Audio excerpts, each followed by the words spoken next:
So up to now we talk about the constraint consistent forward dynamics, and now we want to illustrate the dual problem, which is the constraint consistent inverse dynamics, where the goal this time is to compute the torque that on one side satisfy the constraint, but on the other they try to realize some motion expressed as desired acceleration here in function of the state of the robot. But the problem of, as we said, confronting this robot, we have a problem with the contact forces that are function of the torques, and the idea again is to work in a reduced dimensional space. We remember the dynamic equation. This time we try to invert this matrix. We do the pseudo inverse. This is what we do. It's okay to do in the inverse dynamics. I see people doing that all the time. Well, maybe in the simulation it's different.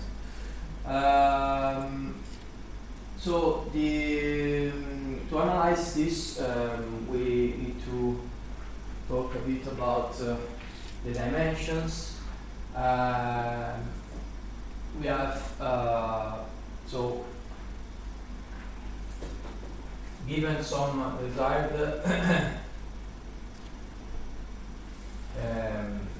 accelerations and some measurement of position velocities, we want to compute the torques to realize the motion.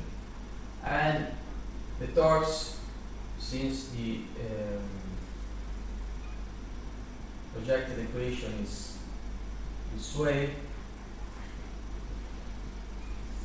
we saw that the contact forces, they disappear when we project into the new space, and we can compute the torques just with the pseudo inverse of this. This matrix is not singular, so we need to depends. We will analyze this matrix in detail, and this will tell us a lot of things. So if we look at the Jacobian, let's say we have 2-point contact or 2 flat contact. We have 2 Jacobians here, and the number of Jacobian is the number of kinematic constraints of the contact, and the number of columns is the number of joints, which, since you're talking about putting this robot, is n+6, and the new space projector of J-transposed pseudo inverse as this shape. We know that J transpose is n+6 times k. J transpose pseudo inverse is the same as J, k times n+6. So the new space projector is n+6 times n+6. S transpose is n+6 times n, because we have a selection matrix where we select the n torques from the we put the n torques into the actuated dynamics, and if we multiply n times S transpose, we get n+6 times n+6 times n+6 times n, and we get n+6 times n. So we get and the maximum rank of this is it's n.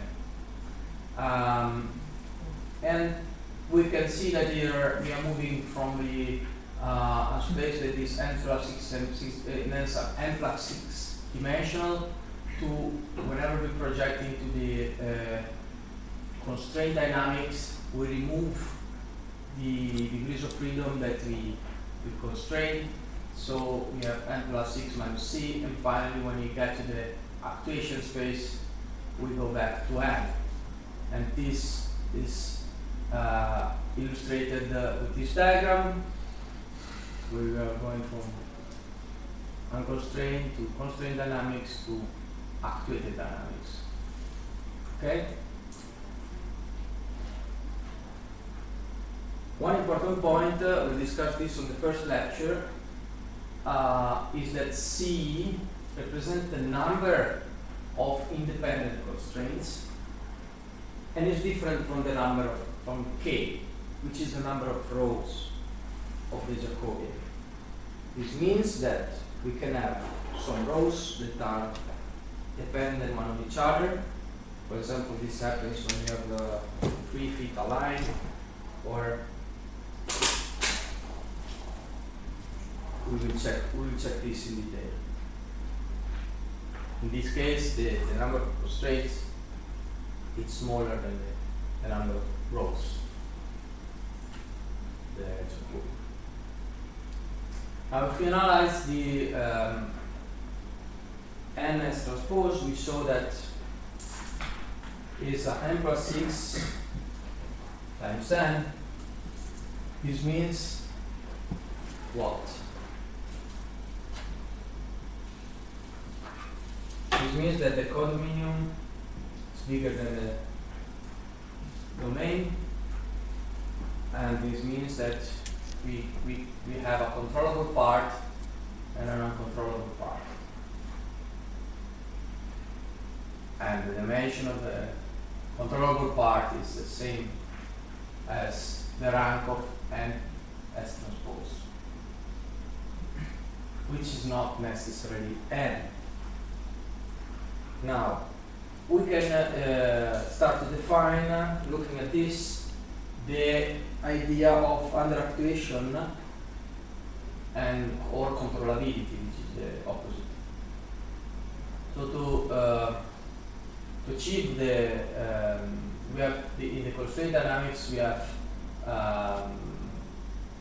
n plus 6 minus c dimensions, and to be able to control everything, I need that the rank of this, the range space of n as transpose is equal to n plus 6 minus c. Whenever this is smaller than this, I get some degrees of underactuations. Okay? While the opposite is the other way around, the overconstraint. The overconstraint situation is whenever we have a null space in the domain. So we have some torques that do not produce any force, any motion at the let's say of the joints, and so no acceleration of the joints. And this is happening whenever the rank of NSD is smaller than n. You remember the maximum rank can be n, but it can be lower than n. Let's say we have a column of zeros here. In this case, a null space exists, it doesn't produce any acceleration of the joints, and these torques are living in the null space of sorry, this is NST. I changed the notation, but then I went back. And the system is said to be overconstrained, and I have a degrees of force redundancy. That means that exist internal forces corresponding to these internal torques, let's say, that don't produce any acceleration. And the dimension of this space of internal forces is it's the dimension of the null space, which is n minus the rank of this matrix. So this is the null space dimension. So think about actually these internal forces. How can it be that they don't affect acceleration? Think about a robot with 3 legs on the ground that is applying tangential forces between the legs. These are the 3 legs. This is a top view, let's say. But these internal forces, they nullify each other. So the robot it's creating forces, but not any motion.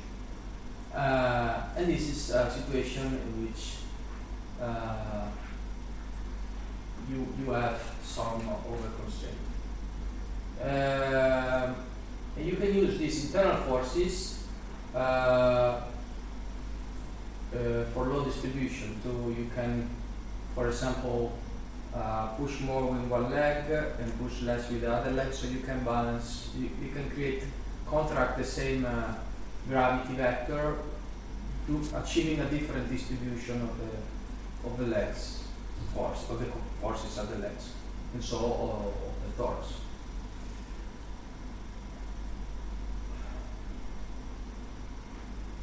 So in particular, whenever you have, for example, a quadruped and you want to swing one leg, to avoid torque discontinuity, you have the four contact forces. You try to locate the central mass here, and then you try to reduce this force to 0 and increase the other 3, such that whenever you remove the contact, you won't have any torque discontinuity on that leg and also the others.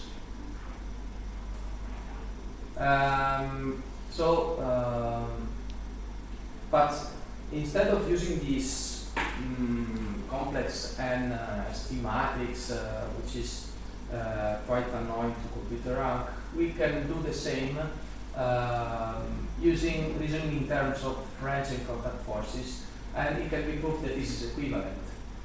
So you remember we computed the JB matrix that maps velocities, base link, linear and angular velocity into an effect of velocities, and the dual, which is JB transpose, that maps contact forces into base wrench, so linear force and moment. And this JB transpose is the element we are going to look to see to derive our conclusions about the under-actuation and the over-constraints of the system. So JB transpose maps contact forces into base wrench. So under-actuation, it's when?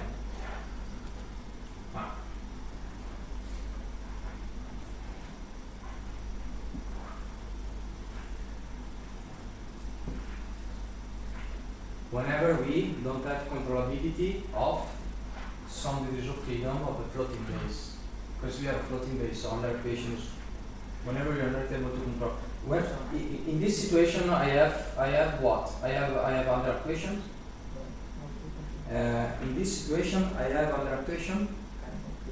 Yes, because I'm on a line. My support polygon is a line, and I'm falling about it. I cannot control. I cannot, using the gesticulation, I can try to balance, but if I'm rigid, I will fall. So, looking at the Jacobian, at the rank of the JB matrix, we can check the degree of under-actuation, and in particular, the number of under-actuated degrees of freedom will be that cannot be controlled will be 6 minus the rank. So if the rank is 6, I'm fully, there is no under-actuation. If the rank is lower than 6, means that we can rewrite the matrix with a number of rows, and there exists a null space in the codomain, and the other situation is that the over constraint situation, that it will be related to the column of JB. You remember JB maps as dimension 6 because we go to branch, and as rows, and K columns because K is related to the vector of contact forces, contact constraints. And so if the rank of JB is smaller than K, I have a null space here that is in the domain and has this dimension, which is K minus the rank, and this null space is wherever live the internal forces. So let's think, I want to create this range to contract gravity, so this range. I can do this way, I have 2 feet on the ground, but if I add a null space component,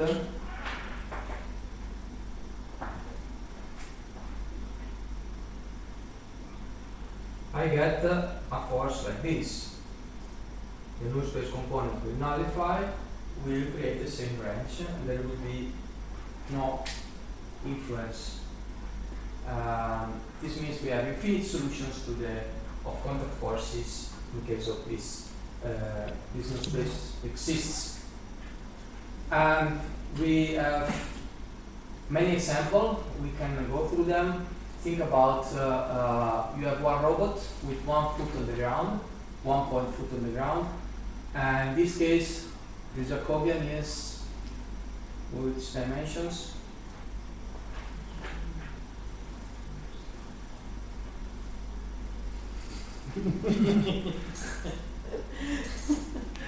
Nice try. The Jacobian, so okay, the Jacobian transpose, which dimension has? Depends if it's a point contact or It's a point contact, one level on the ground. 650. Okay. 6 times 3.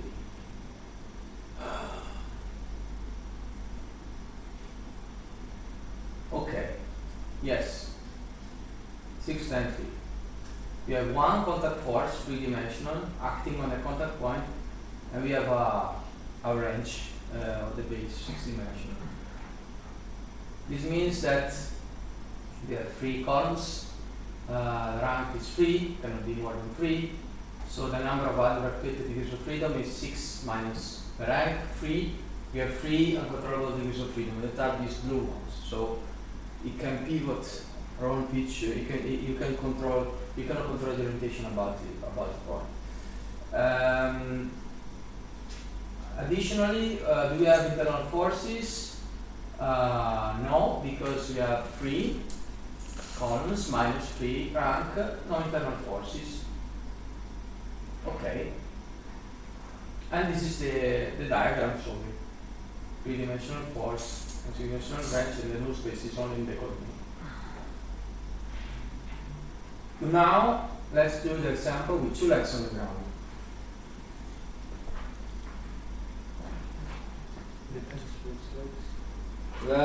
Let's say 2 legs of the quadruped. What is the dimension of the point foot? What is the dimension of the Jacobian transpose? Does it depend on if they are on the same line? Doesn't matter. I would say 12 by 6, I would say. 6 by 6. 6 by 6. Because we have a range on the rows and we have 2-point contacts, so 3 times 2. But what is the rank? 3. Depends, 3 or 6. Because if they are on the same line, collinear, then Yeah, but they are 2, so they necessarily collinear. Yeah. If there are 3, then you can tell me, okay, if they are on the same line. In this case, it's always 5. Why 5? Because we discussed this at the beginning. One removes 3 degrees of freedom, then you to define the other one, you just need, considering the rigid connection of the robot, you have additional 2. And the number of other equation it's 1 because it's 6 minus 5, and it's exactly the orientation about the support polygon line. This is a line now, and the number of the dimension of the internal forces. The null space is k6 minus 5, 1 the internal force. And what is internal force? If you think about the line, connecting the feet, you have, let's say you have gravity, you have this line. I can add internal forces and I can tilt these forces along that line, infinite solutions. So one dimensional space that will provide the same gravity. So this situation is very complex, it's both under-actuated and over-constrained, and this is the diagram of the sets. Dimension of the null space is 1, and dimension of the codomain null space is also 1. A humanoid with 1 foot on the ground. How much is 6 times 6? Because 1 foot is removing both moments, rotations, both rotations and translations. The rank, I would say 6. So we don't have any degrees of under actuation. I can stand on 1 foot. I can control my base, orientation and position. Of course, I don't have to go out of the polygon, but I can slightly move the center of mass. So I can do both. How many internal forces? 6 minus 6 is 0. There are no internal forces. And let's say you have one unique solution of the contact forcing moments that result in the range. While with 3 legs on the ground of the quadruped, 1 foot,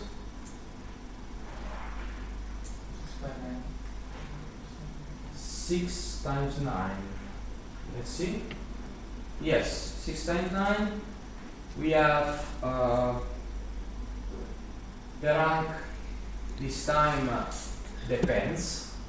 If you have free collinear feet, if you have no collinear feet, how much is the rank? 6. And if you have free feet collinear, 5. The same as before. So now we do this case wherever they are not collinear, and this time it's 6 because the rank, because the first foot removes 3, the second one removes 2, and the third one it's constrained to be it's just 1 degree of freedom removal, and the uncontrollable degrees of freedom are 6 minus 6 rank 0. We can control base orientation as in the case of the humanoid with flat foot on the ground, and there is and the number of internal forces is k, which is 9 minus 6 equal to 3. And where do these internal forces live? They live on the line connecting the 3 feet. So if I have 1 foot here, 1 foot here, I can have vertical forces solution, or I can add a null space component to the vertical solution, and I can get, for example, like in our quadruped, most of the time we do something pointing to the center. This are the results, for example, when you have a joint impedance controller in the legs, and these are the resulting contact forces because each leg, because of the shape of our leg, the impedance ellipsoid has this shape. So they are tilted. So to a deformation in one direction, they will react with a force not aligned because it's an ellipsoid. So it's not a sphere, it's not an impedance, because the impedance is defined in the joint space for the DD controller. So whenever you map to the operational space, it becomes an ellipsoid, and this ellipsoid in general has this alignment tendency to align with the lower leg. So yeah. But this is just a detail, and the system is over constraint and no under actuation. And this is a situation, no space in the domain, and we have 6-dimensional in space. Why 6-dimensional? There's an error here. It's 3-dimensional. So here is an error.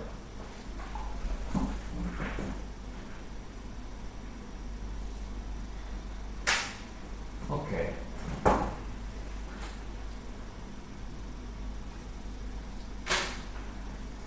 I will correct the slide in the afternoon. So the last example is 4 legs on the ground. This time we have 12. Rank is still 6.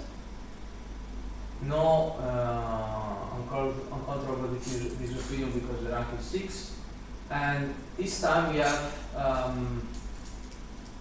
because why the rank is 6? Because we already removed all the degrees of freedom, but the additional foot is just over constraint. It just doesn't remove any motion. And we have k minus 6 internal forces. So the additional leg doesn't remove any uncontrollable degrees of freedom, but it creates additional dimensions in the null space of the internal forces, which now is 12 minus 6, 6-dimensional.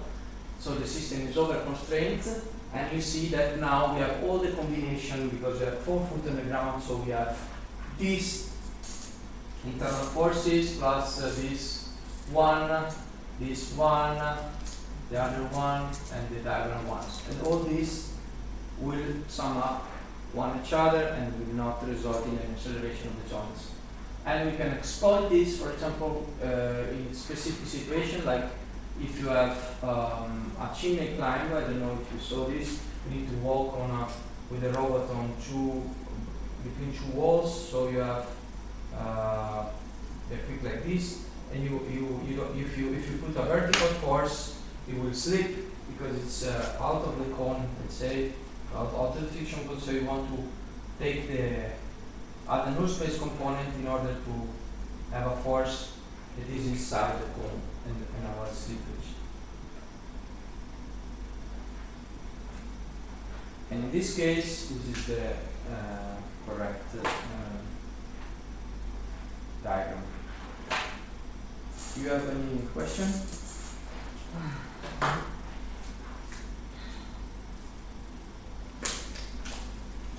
Okay, so we can go on with the lab now.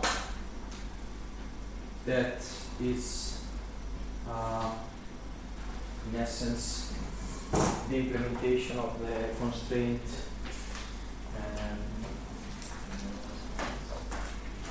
fixed base dynamics. I didn't do this. It's the same thing as the floating base one, but I use again the UR robot. We all know 6 degrees of freedoms fixed base robot. Because the last lab, which will be the one on the all-body controller, will be on the full quadruped robot. But for these tasks, this lab here, we still use the fixed base one.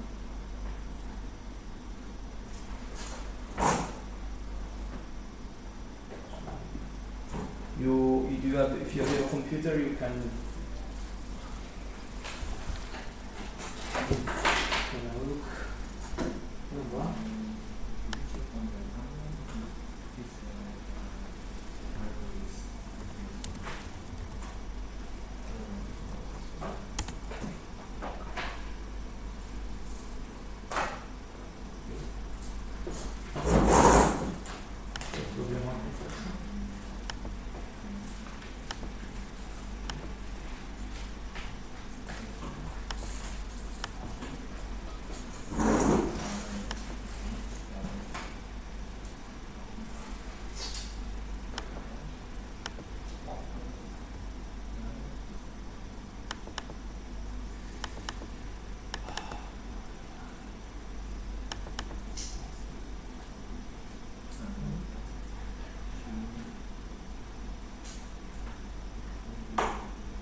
Okay, I didn't have the NVIDIA card.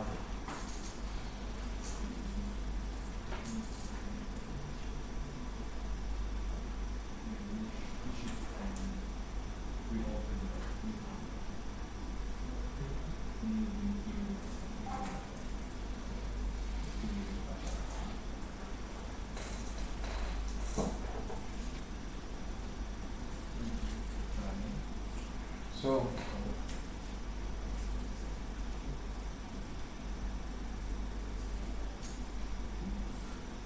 lab is number 4.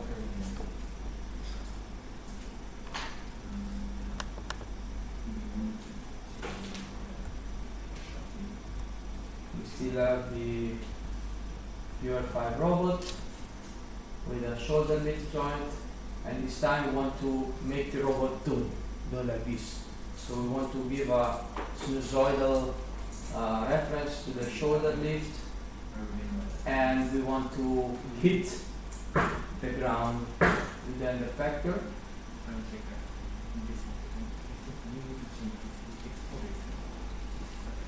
And the first, the part from the sinusoidal reference, then what you need to do is to compute the constraint dynamics. I already put into there the possibility to detect the contact, so you don't have to worry about that.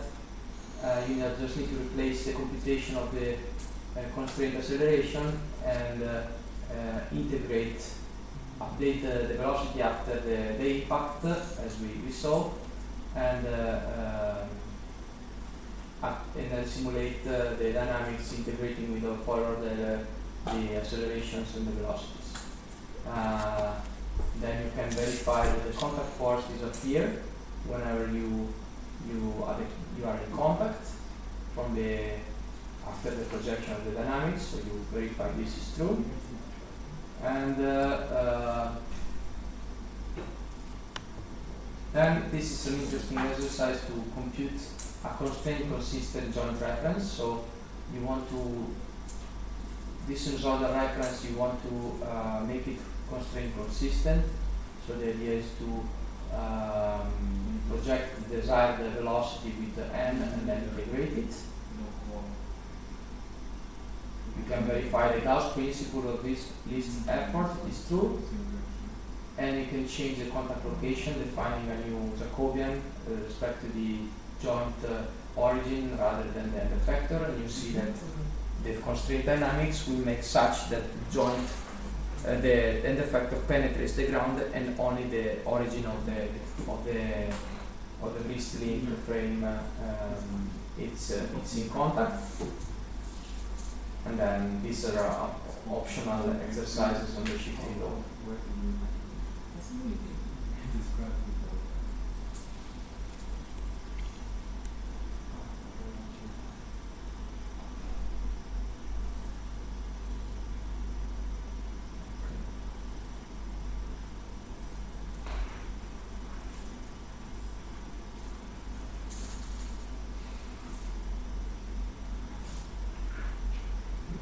Pause.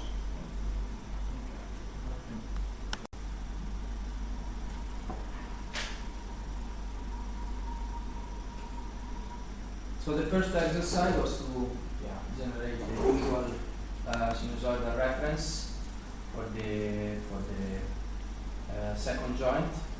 So we can see here in the amplitude, in the config file we set 0.6 rad amplitude, 1 hertz, and then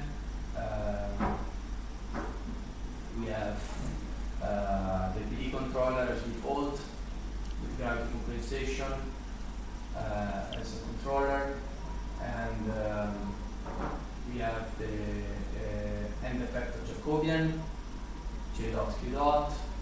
This is the ingredients that we need, and we need the inverse of the inertia matrix. We compute the pseudo inverse for the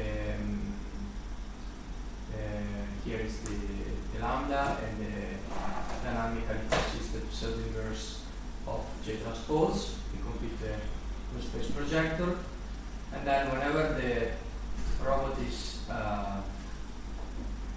touching down, it's entering in contact, I compute the other null space, that is the null space relative to the velocity, and I update the velocity vector. Of course, I need to recompute the velocity dependent term only once at the contact.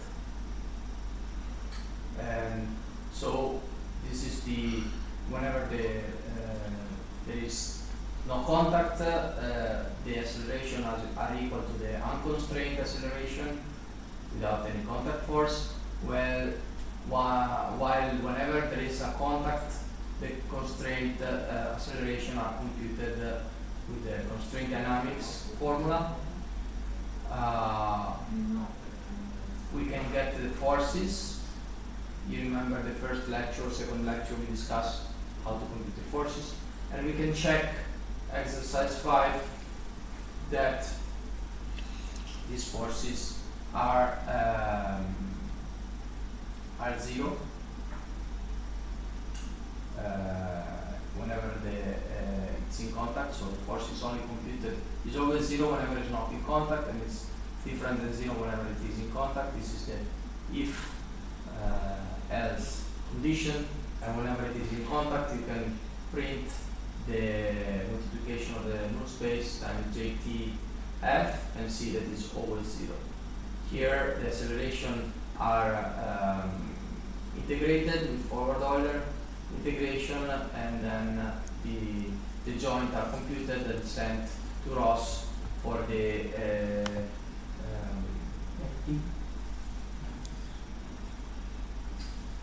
sorry.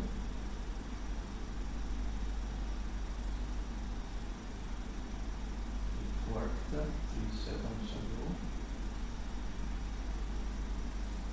I might have, you need to run a spider from terminal. I think I started spider from the Questo è il 3. okay.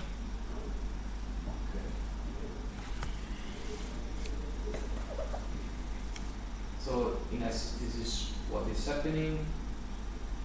The sinusoidal motion for the lift shoulder joint is going to interfere with the touching the end effector on the ground, and so we see here there's a tracking error whenever it's touching the ground, and the dynamics is computed in order to be contact consistent. So if we print the product of a null space with the contact forces, we can see here our vector of zeros is always 0. So this is satisfied. Then we can set contacts on consistent joint reference, and you will see what's going on in this case. So let's say here we comment the previous sinusoidal trajectory, and we say that the velocity we compute with a sinusoid way, and then we project with the new space of the velocity, and we get a constraint consistent velocity, same for acceleration, and then we integrate the velocity and we get the position which is constraint consistent, and you can see what's going on. So you see, whenever it's entering in contact, it always remains there because there's nothing. The way I release the contact is with force. So whenever the force drops to 0, but since the contact, the reference is contact consistent, there's no way to take it out from there unless I don't say to remove the contact. So the next exercise is the Gauss principle. We see here the computed acceleration. We compare it with we minimize. We solve the QP with the quad prod solve QP function given the mass matrix as G as the quadratic matrix, and then as the linear term we use QDT and constraint transpose times n, and we set the the j q dot dot equal to minus j dot q dot as equality constraints, and if we plot this, we should see that the results are the same as in the whenever it's in contact. You see the two acceleration are the same. Of course, whenever it's not in contact, this is not true. Then the next one is changing the contact location. You can see, for example, the config file. You can change the frame name, and we set the contact at the joint rather than at the end effector. And if we simulate in this case, we see that now the contact, the end effector is penetrating the ground, and the contact happens at the joint origin. The ball is here, and because there is where we define the contact to be.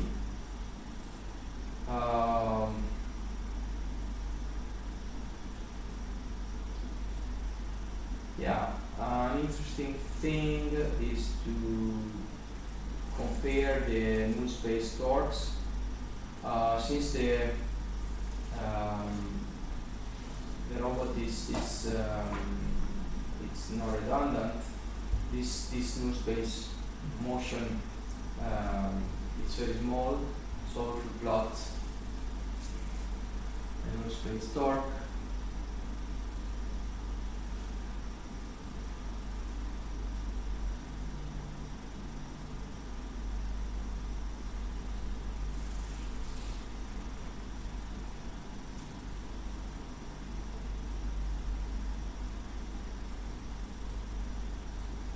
you can see that they are around 0 in essence. While if you plot the torque, the joints,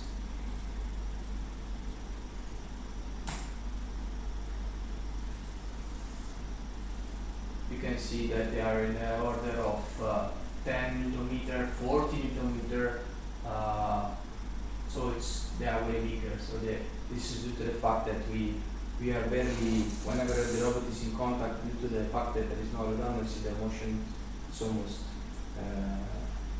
neglectable.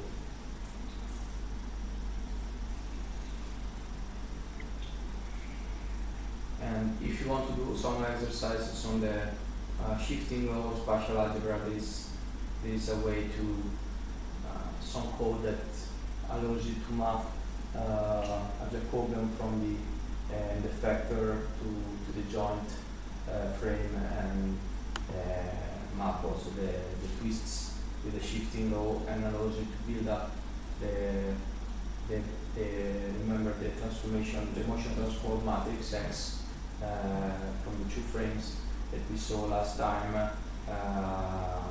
manually, and compare it with the one computed from Pinocchio, the native function computed from Pinocchio, and see that the result is the same, so you can trust that you understood properly. So in essence, today we discussed mainly about the constraint motion of floating-based robot. We saw first the forward dynamics in contact. We saw the lab for this. The lab is for only fixed-based robot, and we also investigated the inverse dynamics, and we described the degree of under-actuation and over-constraint according to the nature of the rank of the JB matrix, JB transpose matrix. You have a question?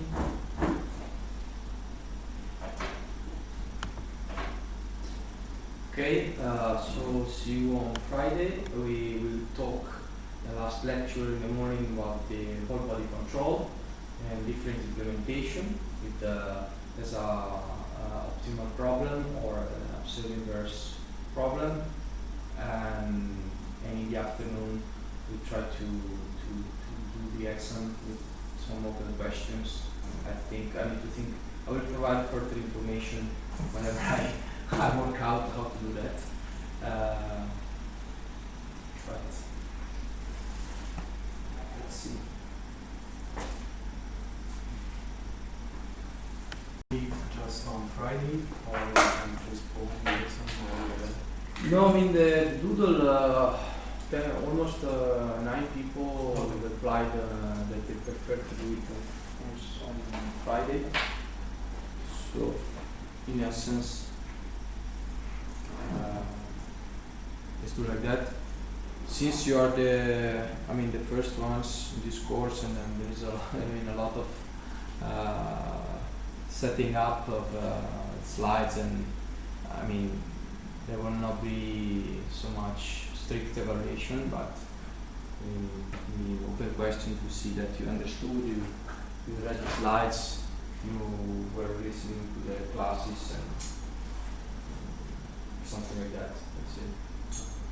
There will be not much time to, because since people can